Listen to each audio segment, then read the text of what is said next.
Good evening, everybody. I'm not going to do a formal introduction to the workshop. That happens tomorrow morning. Jim Ryan and Paul Grun do that. I'm Bill Boaz. I'm the treasurer of OFA, and some of you have known me doing this for a long time. Samantha sitting over there, you were in the original meeting in the W in San Francisco over 10 years ago. Right? We're very lucky tonight to have Katie Antypas with us from NERC. I think this is the first time we've done a keynote that's all about applications. We're a bunch of infrastructure guys, hardware and software, and for a change we've got somebody to talk to us about what the stuff we produce is used for and what Katie likes about it and what she doesn't, and the kinds of applications that are going to be run on a new machine at Lawrence Berkeley Lab, NERC. I can never get my mouth around what NERC stands for. I'm sure you'll say that. Sure. She's the project leader she was a project leader for the acquisition, and she's a project leader there to make sure that the applications that NERC runs work successfully on their new machine, which they'll get when? 2016. 2016, called Cori. And with that, let me introduce Katie.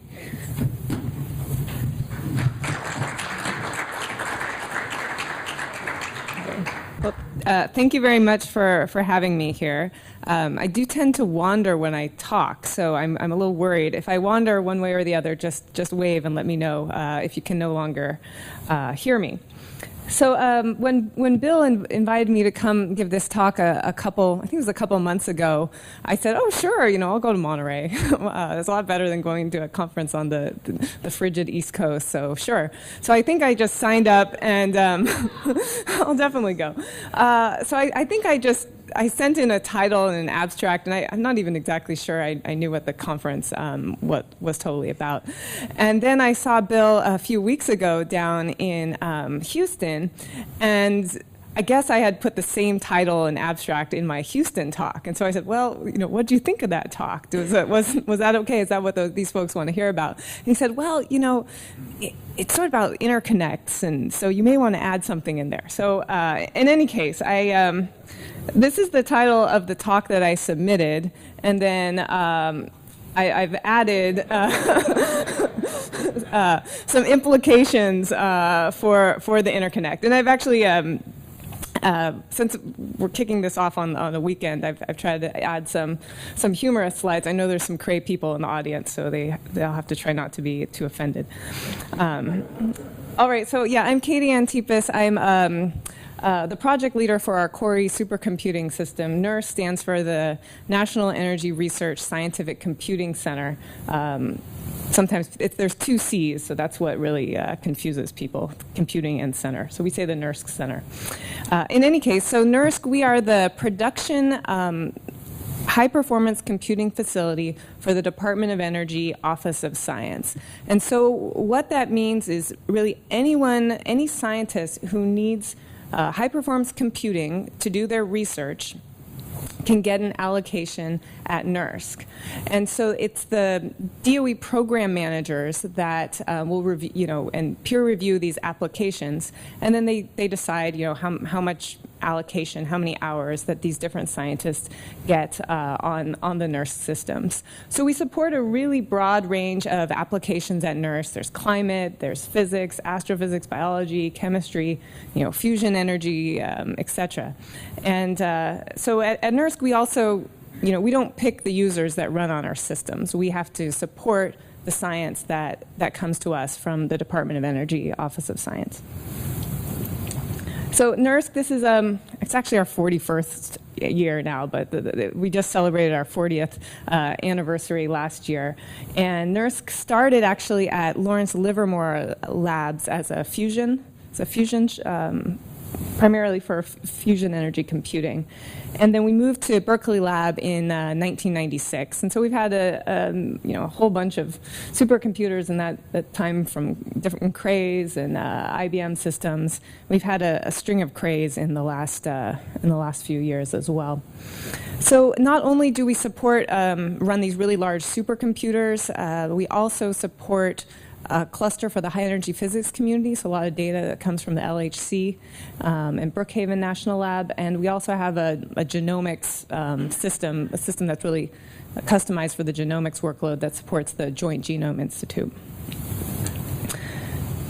So this is what our user base looks like. We counted, because we had a report due, we counted, and we're just shy of 6,000 users that actively use the NERC systems. These people have changed their passwords like at least every 6 months, so they really are active, though only about half of those users submit jobs. And so we're like, well, if you're not submitting the job, what are you doing? Supervising someone submitting the job. And but I think what's happening is that we're seeing more and more users that are using the data that other people run. And so the number of our projects isn't going up as quickly as the number of users. So I think we're seeing more kind of team science, collaborative projects here. So we have, I think every state, often it varies. We miss Maine, like Vermont, New Hampshire, Wyoming, depending on the year, but we're getting most of them. And then we have a number of international collaborators as well. So someone is always pounding on the system 24 hours a day. These are the two biggest systems on the floor right now at NERSC.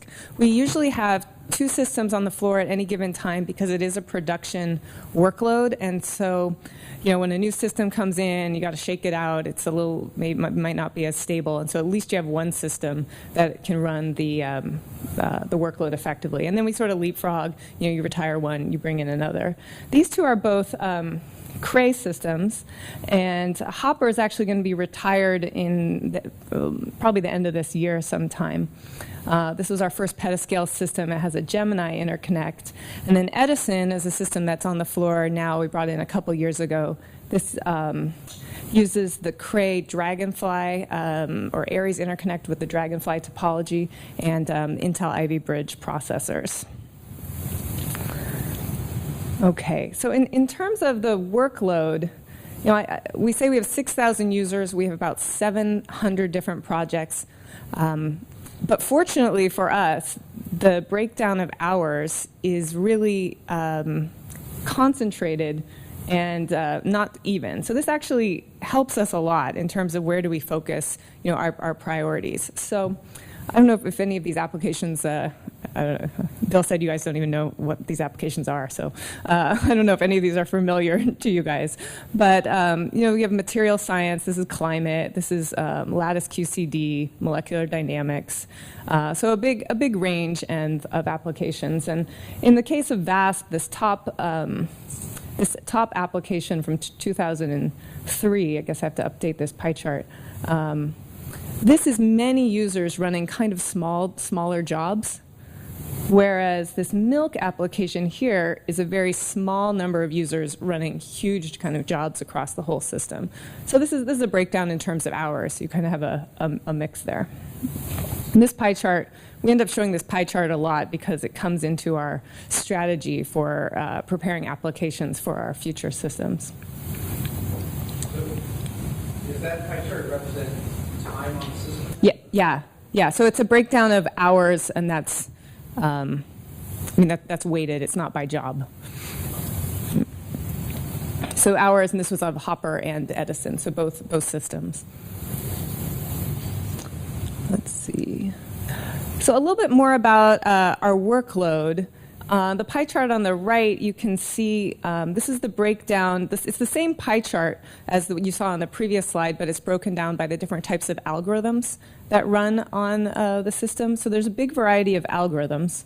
and in this case, fusion, particle, and cell is the top grouping.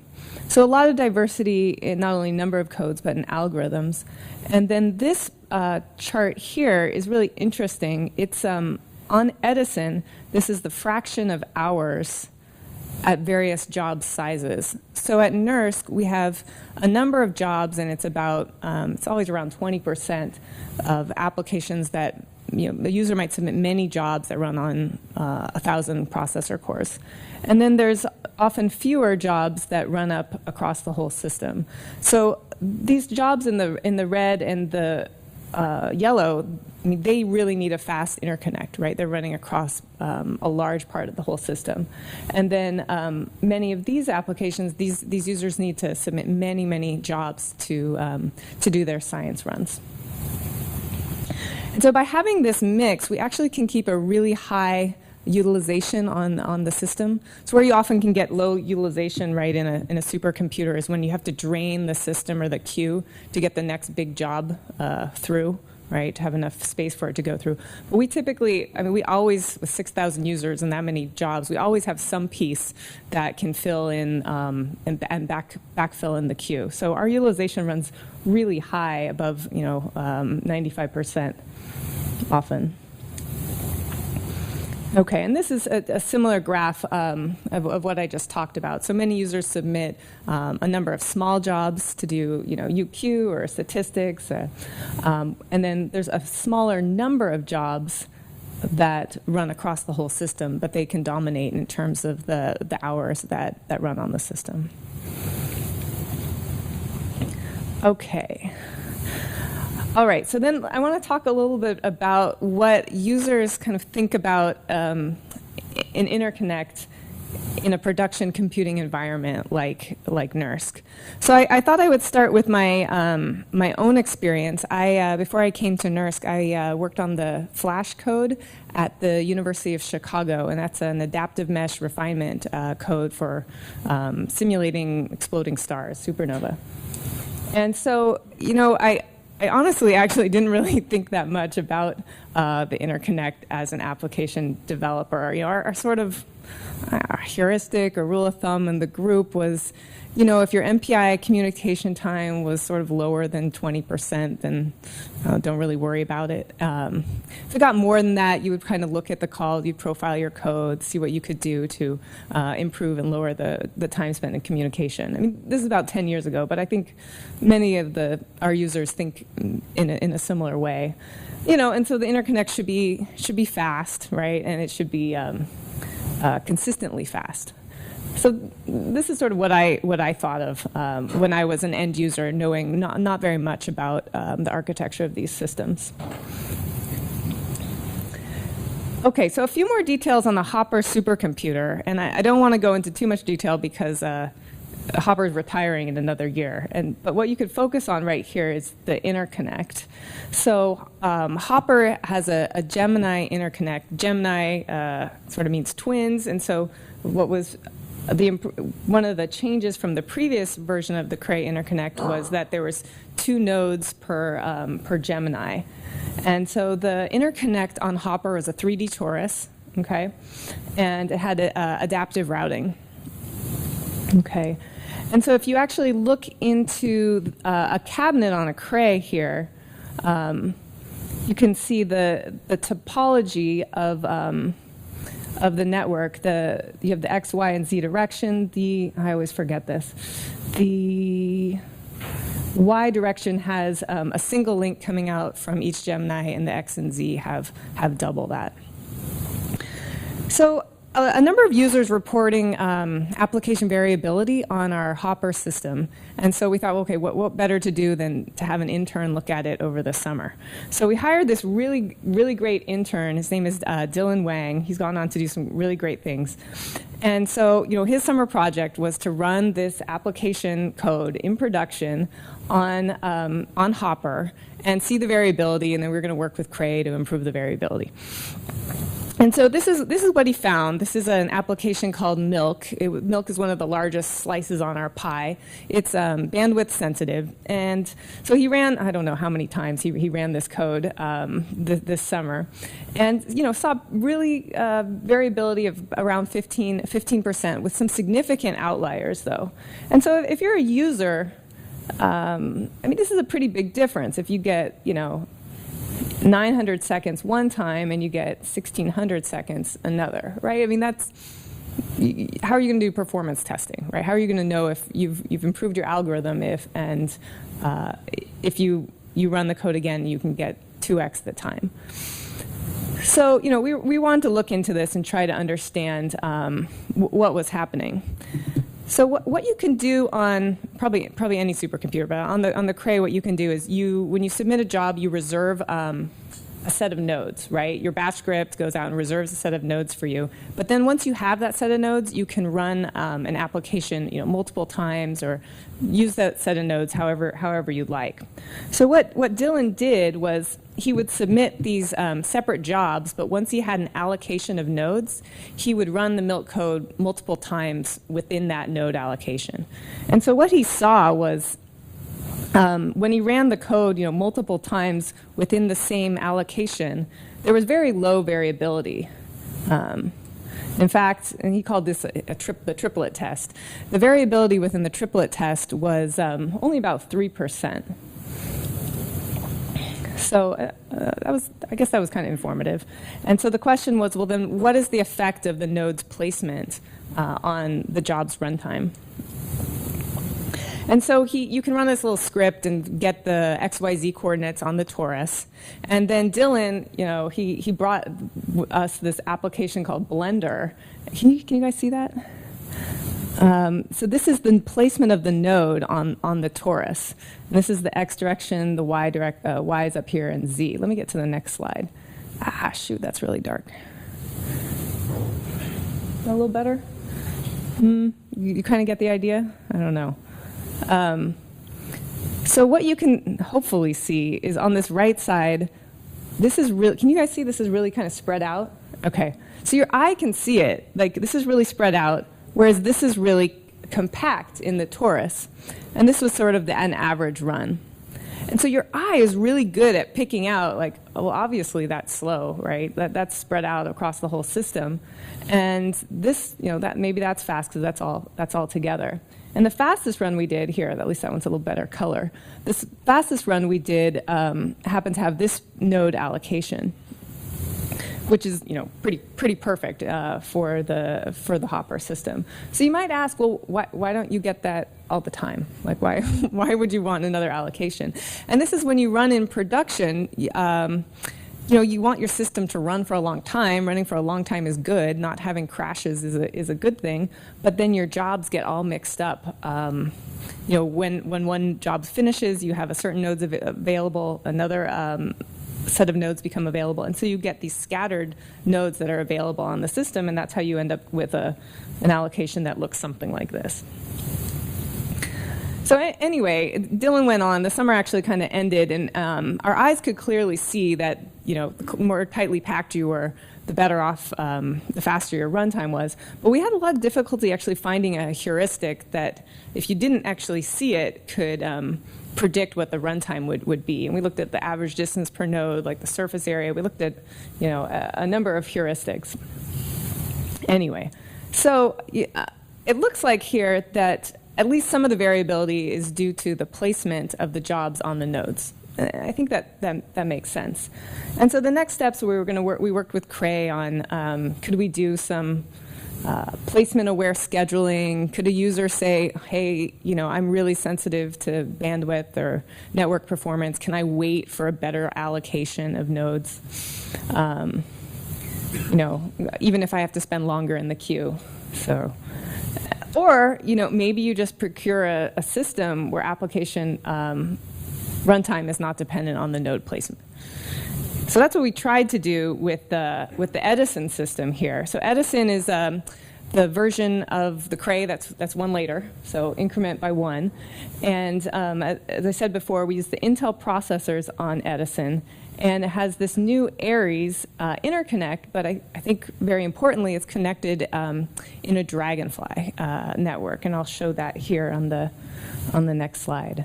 Our users really love Edison, and I think they love it because it's very high memory bandwidth per node, and it just runs these applications very, very quickly. When we were procuring Edison, we had the choice of whether we wanted to put GPUs into the system or not, because you have the option to have one Ivy bridge and then attach a GPU, or you could have 2 Ivy bridge processors. We did a lot of analysis, and with our very broad workload, we decided at this time, a couple years ago, that our workload really wasn't ready for GPUs, and that they would be better off with a node with 2 Ivy bridge processors instead.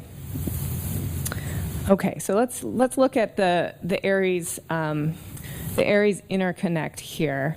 So on the Dragonfly network, there's these 3 tiers. So if you start at the bottom tier is within a blade or a chassis. So you have this Aries router that serves the blade, that serves all 4 nodes on the blade. And you build that up from each blade. There's like, I think 16 blades in the chassis, and then 3 chassis in a cabinet. And you build up to have 6 chassis make a group. And every element in the group is connected to every other one. Okay, so these are all kind of all-to-all, 1 and 2 connected. And then the 3rd tier is you can connect at your discretion the amount of optical cables you want to connect to every other cabinet. And so on the Edison system, we work about 40% connected. So we have about 40% of the slots filled. So the question is really, is that enough? How did we know? There's some trade-off between, well, the cost of the optical cables. We know they're about $1,000 each. Or should we get more optical cables? Should we just pay for another cabinet pair? And so these are some of the trade-offs that you actually never really know until you get the system and put it on the floor. Okay. So then, I should say, Dylan, this great intern, he worked for us for a couple summers, and then I think he wanted to have a different experience. So we went to Livermore, went to the other Lawrence lab. We went to Livermore and worked with a couple of advisors there, Deepak and Abhinav. But he decided to work on the same problem, which was the variability on the NERC systems using the Milk code. So now he's doing kind of the same analysis that he had done the previous summer, and he was looking at the variability on Edison, and he's getting about the same variability as on Hopper, right? So and it's actually even a little higher. He gets about 25% on this application. So the question was, well, I thought Edison was supposed to fix all this. I thought the Dragonfly network was supposed to solve all these variability problems. What's really happening here? So he did the same study. And he looked at, okay, is there any correlation between, how spread out the application is across the different groups, these different cabinets? And he sees there's no correlation here. Did another test and looked at, the number of nodes that are allocated, the standard deviation of the time, the number of nodes that it's allocated. And again, there's no correlation here either. And so his conclusion is that node placement is not correlated with the variation on Edison, but we still have a lot of variation, right? We still have a lot of variability. And it's in fact even higher than it is on the Hopper system. Now I should be fair to Cray because the Edison Aries network is a lot faster than Hopper or Gemini, and applications run a lot faster there, on average 2 to 3 times faster. So everyone wants to run on Edison, even if there is some variability. And Cray assures me that if variability is so important, they could slow everything down and make it uniformly slow for us. But we don't want that either. So we're still looking at this with Cray, and what we are looking at is this interference from other jobs, which it could be. Is it interference from I/O? So I/O on the Crays is on the same network as MPI traffic. We've also seen that when you're doing a system maintenance, not meaning you're taking the whole system down, but if you're just doing like a warm swap on a blade, that throttles the network. So then they started looking, if they could still find variability at like 11 o'clock at night when people weren't doing that. A bad node or a bad memory DIMM can affect variability, or you can just have a slow processor that can cause an outlier.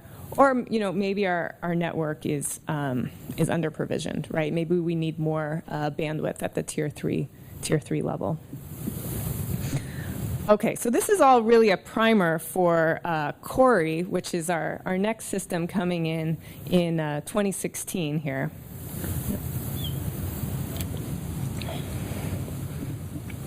Okay, and so the Cori system, we call it a pre-exascale system for the Office of Science Workload. And the reason why we call it pre-exascale, I guess you could call all systems prior to Cori pre-exascale, right? But the reason why we're calling it pre-exascale is that we expect to see some of the technologies that we expect to see in future exascale systems will be showcased on Cori. Namely, there'll be a large number of slower cores, and we'll see deepening memory hierarchies. So we'll have fast memory on the processor, and we'll also have a burst buffer. So we're already having two layers deeper than we had on Edison and Hopper. So let's tell you a little bit more about the Cori system. So there'll be 9,300 compute nodes of a Knight's Landing. That's the Intel Manycore architecture. And this is a self-hosted architecture, right? It's not a coprocessor, it's not an accelerator. The Knight's Landing is the processor. What is public is that there are greater than 60 cores on the node with 4 hardware threads each, and that there'll be high bandwidth on-package memory, which I'll talk about a little bit later. So we're also getting a few Haswell nodes as well. Won't talk about that. The interconnect is the same. Okay, so it's the same interconnect as on Edison. We'll have the same Dragonfly topology. Let's see. We'll have the Lustre file system, about 28 petabytes capacity, 700 gigabytes per second of bandwidth, and a burst buffer, which will have about 1.5 petabytes of capacity, and again, about 1.5 terabytes per second of I/O bandwidth. So the system, really the Knight's Landing system is coming in the summer of 2016. This little Haswell component is coming this summer. And it will go into our new facility on the Berkeley Lab campus. So if you've ever gone to Berkeley recently and you're driving up the hill to get there, there's this monstrous building that's like kind of hanging off the cliff, and that's where we'll be. It should have great views. I think you can see like all 5 bridges from there. So you should definitely come and visit. So here's a little bit more on the Knight's Landing processor. If you Google like what is public about the Knight's Landing processor, you'll basically get this list. So you can. So I'm not giving away anything that's NDA. So let's see. What have I not said? Probably the suggested programming model right now is MPI plus OpenMP. A number of people are looking at different programming models, but I think this is one we know should work. Let's see. The cores are connected in a 2D mesh. And we know that there will be different separate NUMA domains. Vectorization will be really important on this architecture. So the vector length, 512 bits, so 32 flops per clock here with AVX 512. This will be a key part of our application readiness. And then there is this high bandwidth on-package memory. And so on the Cori system, we'll have 16 gigabytes of this high bandwidth memory, which will be about 5 times faster than the DDR4. Okay, so let's talk a little bit more about the high bandwidth memory. So what we know right now is there's a couple ways that you can use it. So the first thing you can do is, well, you can ignore it. You don't have to think about programming it at all, and you can use it as a cache. And in this way, the user doesn't have to change their application at all.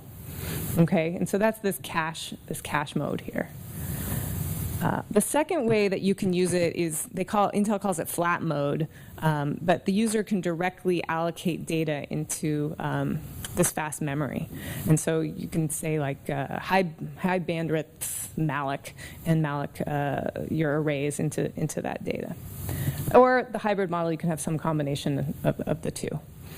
So I think the question for us as we're preparing users to use this architecture is, how are they going to decide, what's better, And really, cache mode, you don't have to do anything. But how are you supposed to figure out, what part of your application to put into the fast memory, right? And then, a lot of these applications run with pretty sophisticated libraries. So, I mean, the library developer, they might want to use the on-package memory. I think there's a lot that still needs to be worked out there.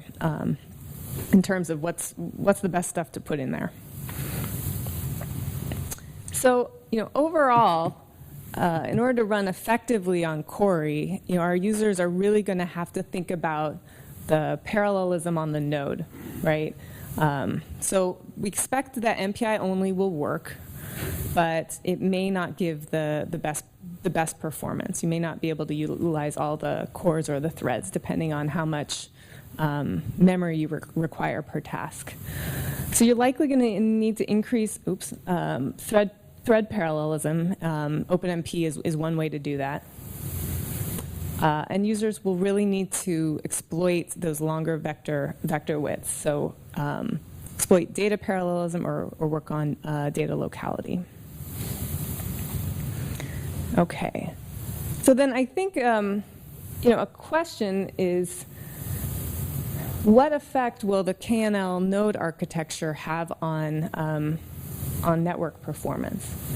And so, one way to think about it is when there's significantly more on-node parallelism, if you think people are going to have many more, say, MPI tasks or smaller domains, that will likely result in sending smaller messages, right? If you're dividing your domain smaller and smaller. So that's something that network layer, I think, will have to think about. Now, OpenMP can counteract this, and that's something that we're pushing our users to add into their codes right now. So there's also slower cores, right? And so there's some question about how well these kind of lightweight KNL cores will be able to drive the NIC. And that's something I think we haven't really looked into very much at all. A recent question that came up with was, well, how are you going to do remote memory access to these multiple memory domains? We posed Nick Wright and I posed a question to our UPC group a couple days ago and said, well, can UPC or PGAS models, can they even take advantage of this memory hierarchy on the node? So I think that's kind of an open question too. And then really, should we be pushing users to do less communication altogether, right? Should we be pushing more strongly for communication avoiding algorithms? So I think these are some of our open questions. I think, to be honest, the node is going from Edison to Cori is a big enough change that I think most of our users are focused on that node problem, focused on getting more parallelism on the node, getting their code to vectorize well.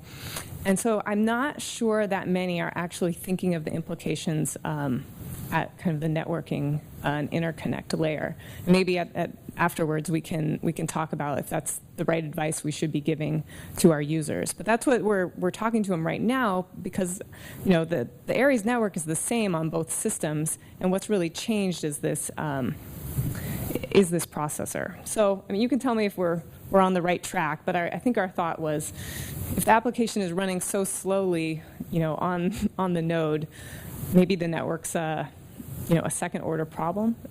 That's one way that we're thinking about it right now. Okay, so now let me tell you a little bit about how we want to prepare our users for this Cori architecture. Okay. So this is the same pie chart I showed before. And this is really our challenge. Our job is to get all of our applications running on Cori, on this Manycore architecture. And we have like 11 high-performance computing consultants, right? So how are we possibly gonna tackle this this challenge? And so what we're going to do is we decided to focus on like 20 codes to start with at first.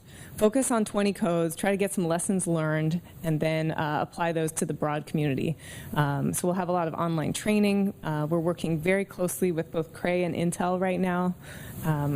Some of our applications that run the developers, well, there's a set of developers and a separate set of users. So the users are the ones that log into our system at NERC, and the developers may not even run at NERC. And so we're really targeting some of those developer teams. And we'll also have some early access to Knights Landing hardware, I think later this year or maybe in January. And then we're getting a few postdocs, right? So hopefully a few postdocs can solve this problem. So we basically put out a call for proposals, and we had a lot of interest from the community, and had about 50 responses, and ended up choosing 20 teams.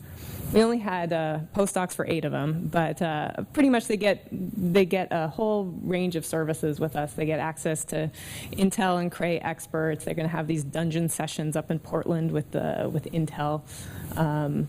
Have early access to these test beds, and some of them will have a postdoc as well. So here are the teams that are a part of the NESAP program. So I think NESAP is our catchy name for our readiness program. And so these are representative of the 6 different offices. And so we have pretty good coverage here, I think. I don't know if this group recognizes any of these applications. But when you look back at the pie chart, the dark green are the codes that are part of our NESAP program, and the light green are kind of proxy codes or codes that are similar.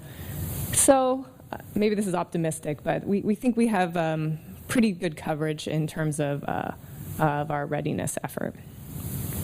Okay. So I thought I'd walk through a case study. This is a case study on the Flash code. I worked at the Flash Center, but this work was done after I left by someone else we acquired from the Flash Center, Chris Daly. And so this is his work, his case study. So what we wanted to do was see how the Flash code ran on a test bed, a Knight's Corner test bed. And so Knight's Corner is the Xeon phi line before Knight's Landing, right? And Knight's Corner is it's a coprocessor, but you can run it in a mode that's called self-hosted or native mode, and sort of mimic what it would be like to be on a Knight's Landing processor. So we have a test bed at NERC. It's about 45 nodes, and so we set out to do some tests to see how well we could get our applications to run on the Knight's Corner card. Now, it's fair to say, even when you talk to people at Intel, if you ask them, okay, I don't have Knight's Landing hardware right now, what should I do to get ready?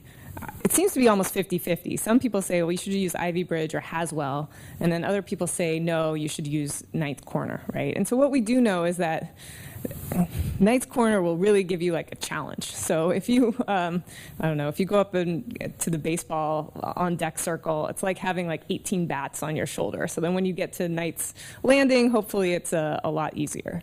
Now, if you take the approach on the other way, you know, if you're running on Ivy Bridge or Haswell, certainly if your code doesn't run very well on those, it's not going to run well on Knight's Landing either. But if we don't want to scare people off, we'll say, why don't you try to run on Ivy Bridge or Haswell? If you really want to challenge, you know, try KNC, even though we know it's not a perfect proxy. So Chris wanted the challenge, so he decided to run his little test problem on a single Knight's Corner card.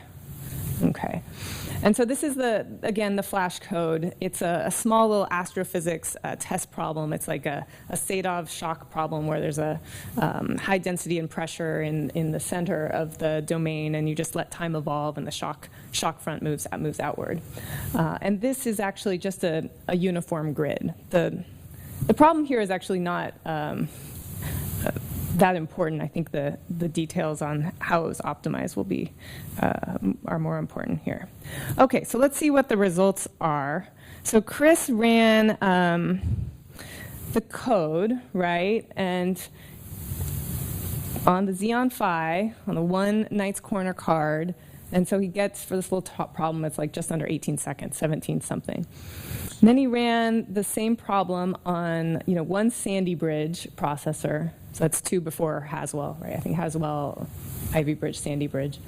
But that's not really fair because we know Knight's Landing is going to be a single socket. So you really have to compare it to 2 Sandy Bridge processors. We were trying to be as fair as we could. So he's trying to figure out why this performance is so low. Or maybe this is the best he can get.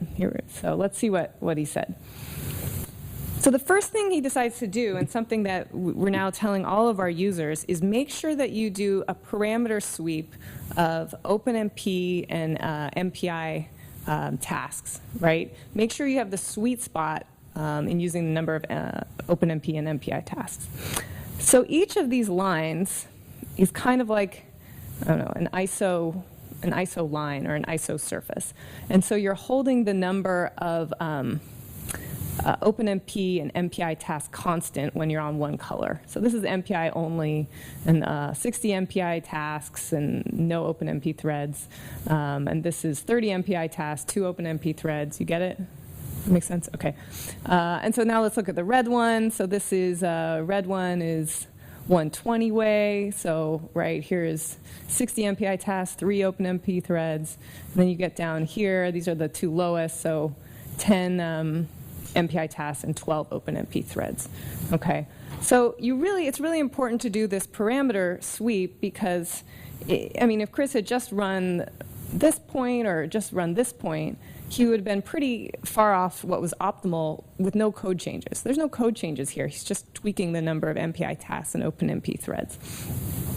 So the sweet spot for him, I guess, was about 17, which, see, he already gave me the better number. You know, he could have put 40 up here, but he put 17, so he had already done this this parameter sweep. But I think a lot of users probably haven't even done this much. So that's important to do.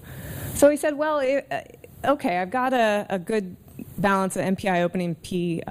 I know the sweet spot. So what's the problem? Well, maybe I have a really bad OpenMP implementation. So let me see how, you know, if my OpenMP implementation is scaling at all.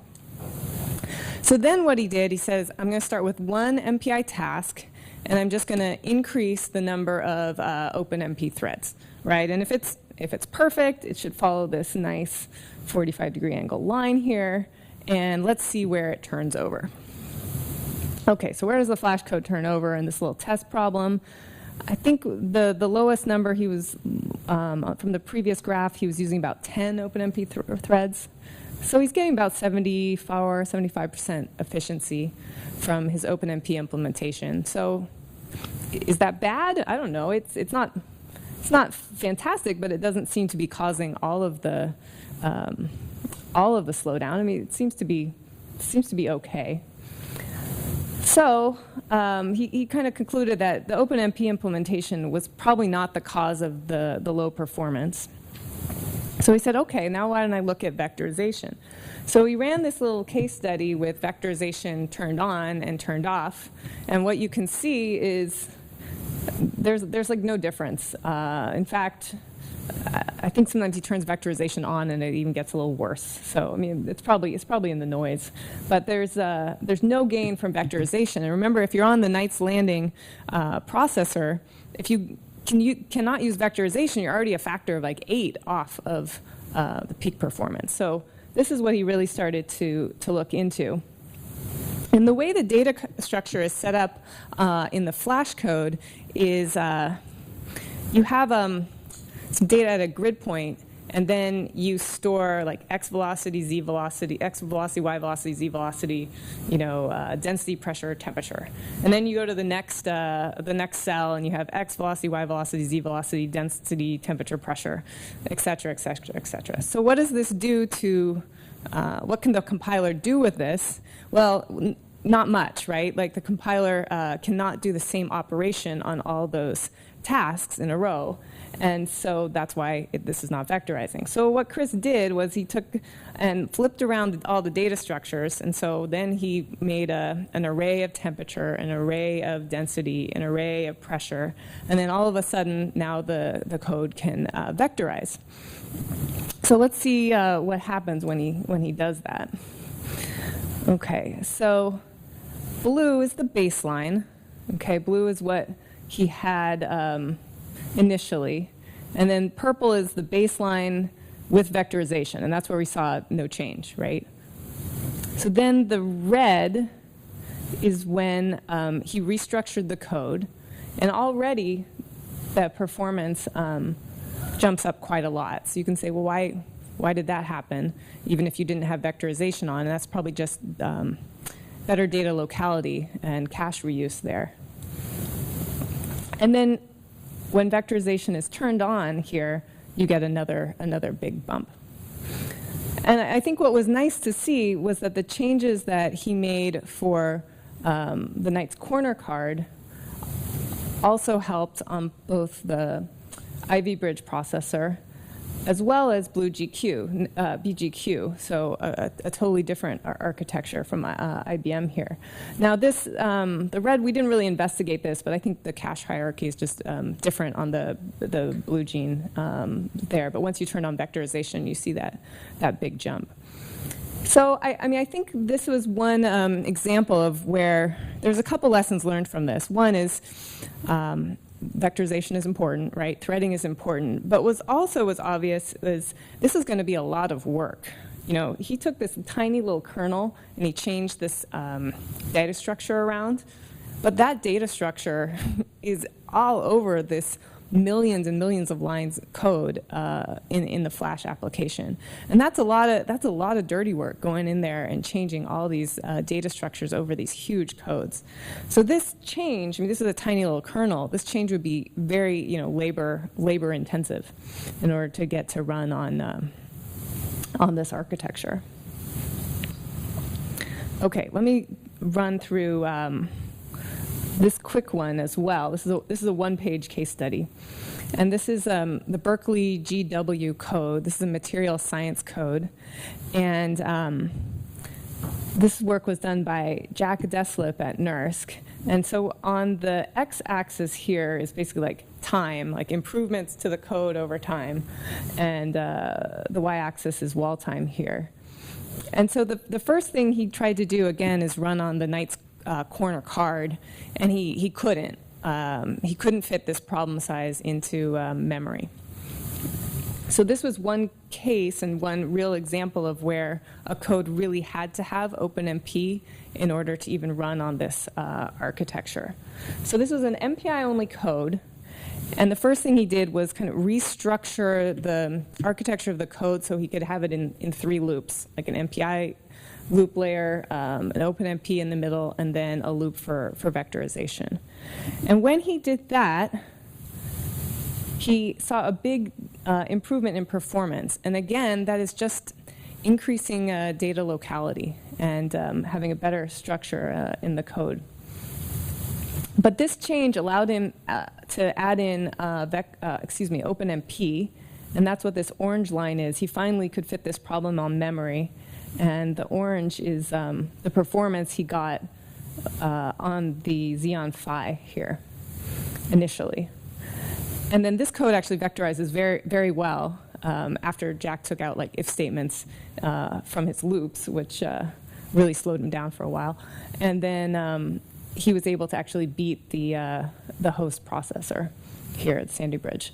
So, again, this is a case where OpenMP was really important, and where vectorization gave a huge bump in performance.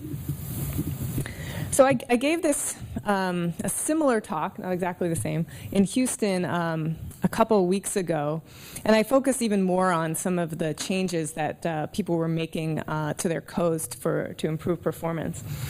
And someone came up to me at the end and he said, there was nothing new in that presentation.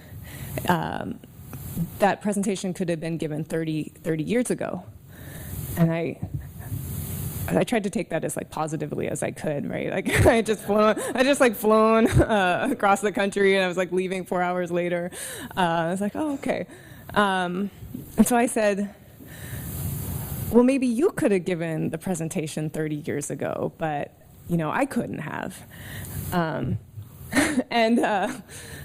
Maybe that's part of the point, is that this new generation of postdocs and developers, they haven't run on vector architectures. And I think some of the architectures, like the Xeon line, it's so easy and it's so forgiving that you can have you can have kind of sloppy code that still gives you really good performance.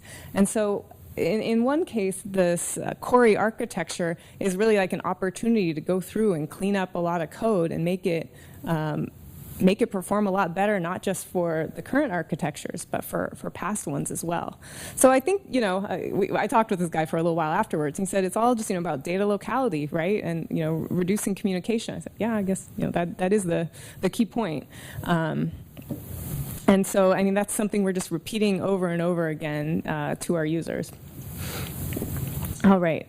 So then I wanted to show you one application, or just highlight one other application that actually already gets really, really good performance on the node. And this is a lattice QCD application. And so they already get on like Knight's Corner like 206 gigaflops per second.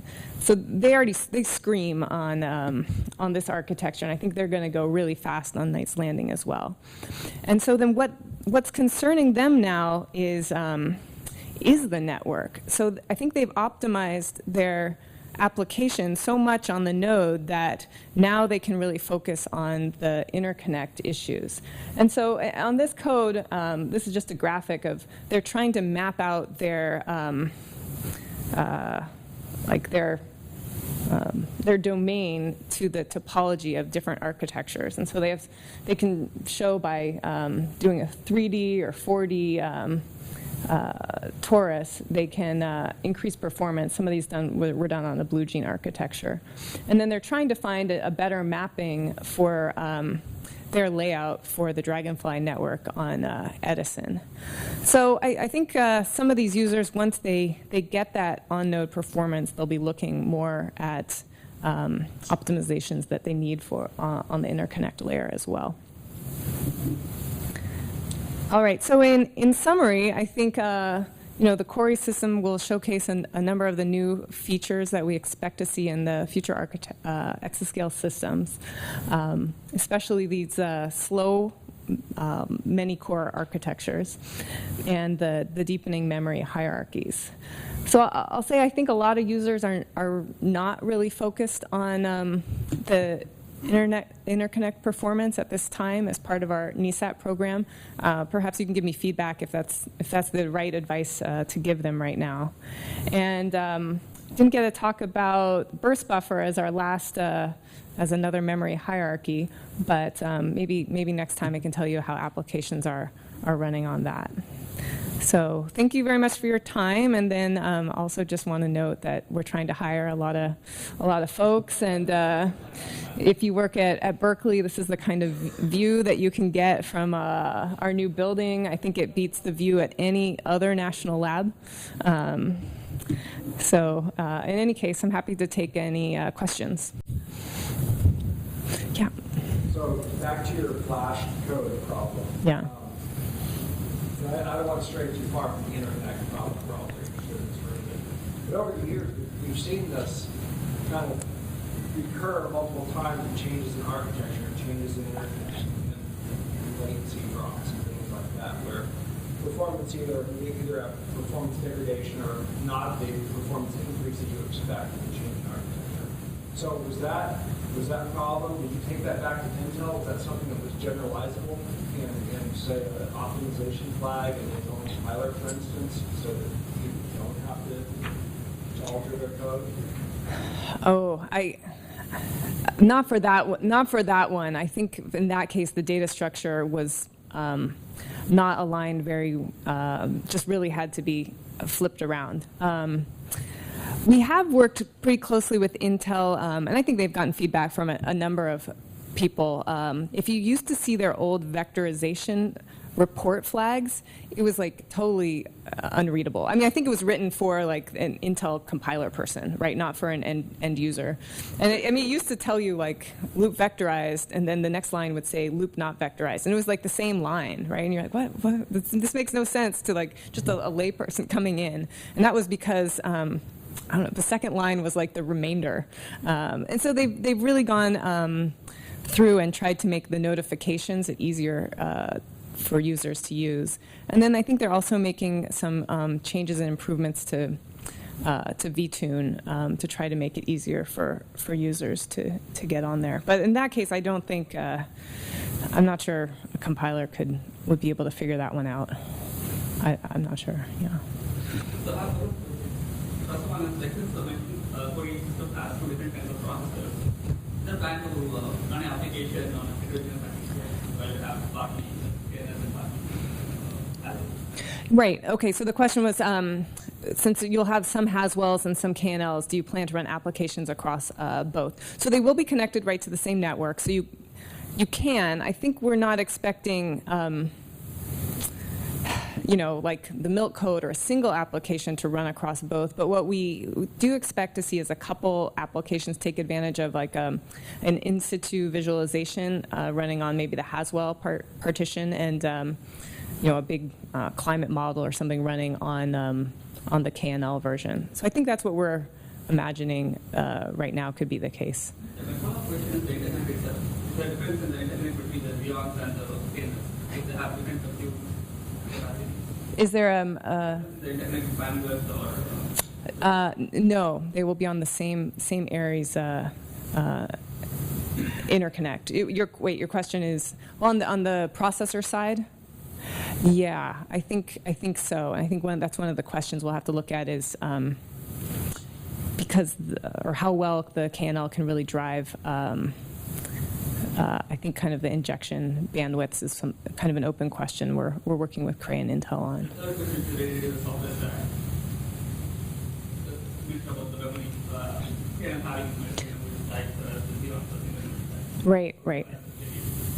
Right. So we'll be running a different software stack on both. So one thing Cray allows you to do is switch modes. This is actually a good question. I hadn't thought of that. You can run in kind of more a full Linux environment mode or a stripped down Linux environment mode. And I think I'm actually not sure if we've ever thought of that, if we'd run one in one mode and one in another. I know you can also switch it on a job level, but we'll have to see how people are using it. It's another case in the login nodes. You log in, you're going to want one in compiling environment or the other, and we're not sure if you're just going to swap with a module or have two different login nodes right now.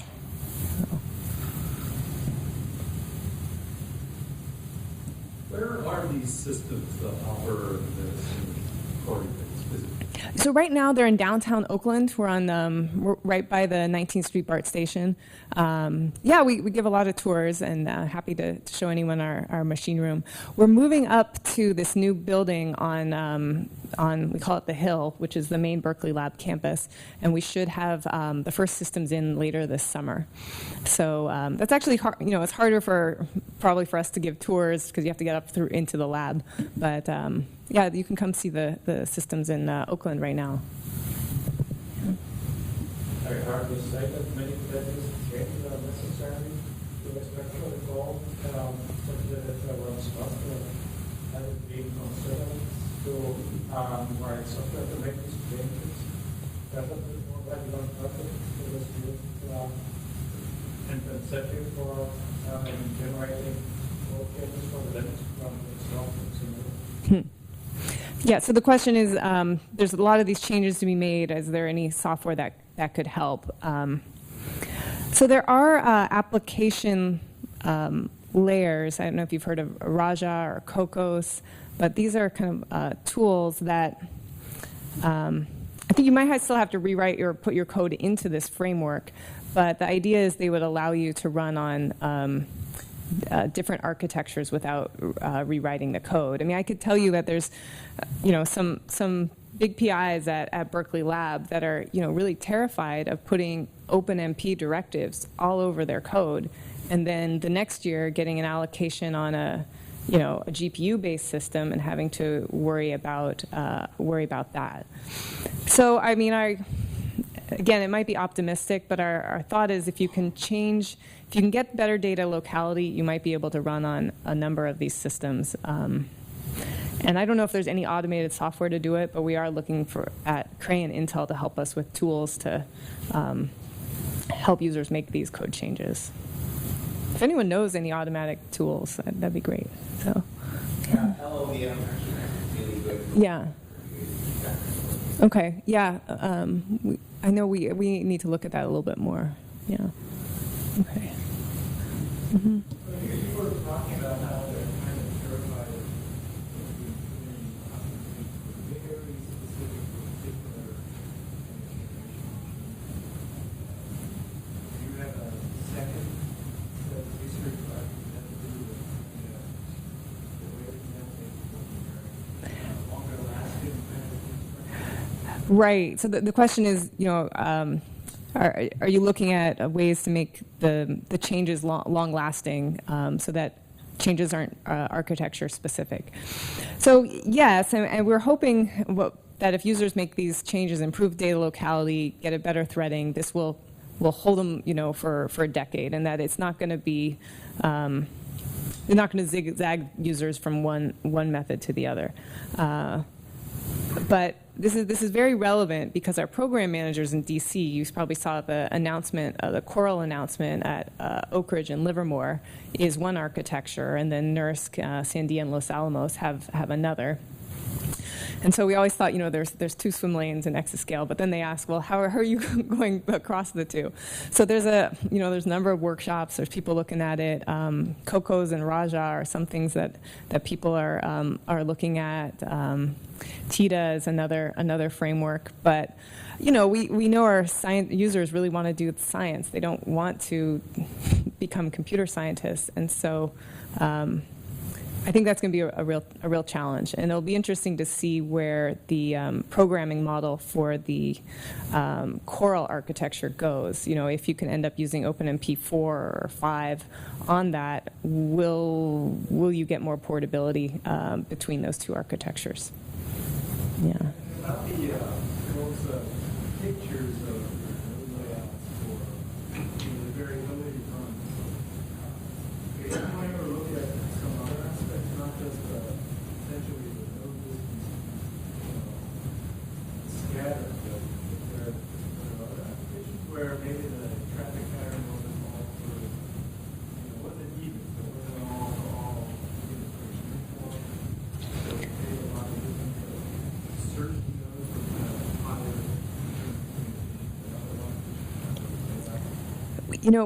we never quite finished the study. We did in the summer project. Dylan studied a whole bunch of heuristics that we could think of, and none were a really good match. But no, I don't think we looked at, specific communication patterns. And the other thing, it's hard, right? This is a production system, so we could never recreate the same environment or the same mix of jobs. So then you had to submit more and more jobs to get some statistical sample, and then you're using up more time to do it. So no, we didn't. And this is what usually happens: is you run, you think you're close to an answer, and then the system retires, right? And then you get a new one and a new set of problems. Oh, in there. Did you ever think of, or do you think it would be worth studying whether or not waiting for a job to get the locality to speed up is worth waiting for the locality? Right. Yeah, that was one of the things we were working on with Cray. Is that, like, could you put a flag in your batch script that said, like, wait for, some certain amount of contiguous nodes. And yeah, we were sort of working on that, but then, we got the Edison system, and it was so much faster that we, we just said, oh, variability is a big, problem, then why don't you try running on Edison? I don't know. You just run out of resources to do it, and you have all these bugs you want Cray to work on, and you have to figure out where is this one kind of in the stack. So I don't think that one ever went past the kind of idea phase. Yeah. Quick question about the Edison data for the variation of the job. I would hope that if the job is always running within a single electrical group, you're getting the same.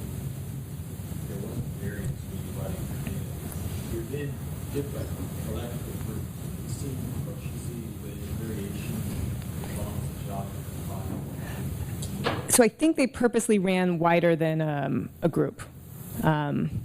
Because, I think, and we've seen that as well, is if you're within a group, which is 2 cabinets or 6 chassis, then your variation is much lower. But when you're running, across a group, which can happen very easily, I'd have to go back and look. I think it probably is unlikely that a job is all in one group, just based on how long Edison runs and the fragmentation of the nodes. But I think I'd have to check with Dylan. And one other question on the SCADA side of the core system, what kind of data is it application? Do they do things like Spark or other kind of more data applications? We're looking at the BDAS and Layer and Spark, and working with Cray on getting that to run on that Haswell partition, actually. And I think that the changes that would be needed were at some of the interconnect layer, because we do see a lot of users that they run something on their laptop or a cluster, and now they run it on a supercomputer, and it's not the same software stack. So we have been kind of working with Cray on that, and we'll have to see where that goes. Okay, thank you very much, Katie. Cool, thanks. As a group of interconnect people, I know what we think about how the applications work, so it's nice to think about the rest of the applications people don't think. Yeah. Thank you very much. Great. Really, really.